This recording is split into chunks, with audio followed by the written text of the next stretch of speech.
झारखंड में फिर से एक बार सत्ता परिवर्तन की आहट तेज हो गई है। लगातार नेताओं के बयान ने यह इशारा किया है कि राज्य में आने वाले दिनों में बिना भाजपा और कांग्रेस के सहयोग से हेमंत सोरेन सरकार चला सकते हैं।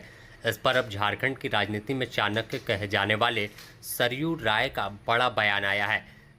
जेडीयू से वह विधायक हैं जमशेदपुर पश्चिमी से, और उन्होंने साफ तौर पर इशारा किया कि आने वाले दिनों में राज्य में सत्ता परिवर्तन हो सकता है और एक नए समीकरण में मुख्यमंत्री हेमंत सोरेन सरकार चलाते दिखेंगे। अगर आंकड़ों पर गौर करें तो फिलहाल झारखंड मुक्ति मोर्चा के पास 34 विधायक हैं, वहीं कांग्रेस के पास 16 और राजद के 4 और 2 माले का समर्थन प्राप्त कुल 56 विधायकों के समर्थन के साथ राज्य में सरकार चल रही है। ऐसे में अगर कांग्रेस के विधायकों को किनारे कर दे तो भी 40 का आंकड़ा इनके पास बचता है और बहुमत के लिए 41 जादुई आंकड़ा है।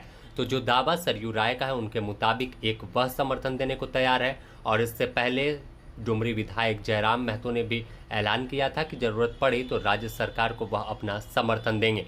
यानी आंकड़े काफ़ी कुछ है और हो सकता है कि आने वाले दिनों में राज्य में जिस तरह से चर्चा है और झारखंड मुक्ति मोर्चा और कांग्रेस के बीच जो खुलकर बयानबाजी हो रही है एक दूसरे के खिलाफ, तो हो सकता है कि इसका इशारा है।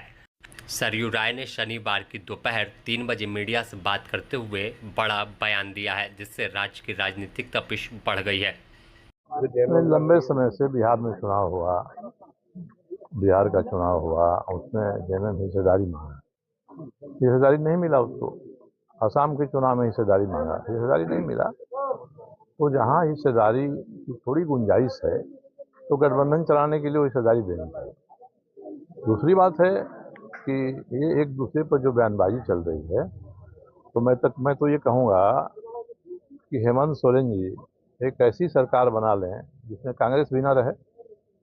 कांग्रेस बीजेपी को छोड़कर हेमंत सोरेन की सरकार बन सकती है, और ऐसी सरकार अगर बनती है तो मैं उसका समर्थन करूंगा। तो सरकार बना लें।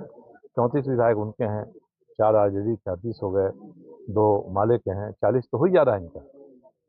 उसके बाद एक आध लोग और मिल जाएंगे इनको, तो सरकार चला सकते हैं अगर दबाव बहुत ज़्यादा कांग्रेस का है तब।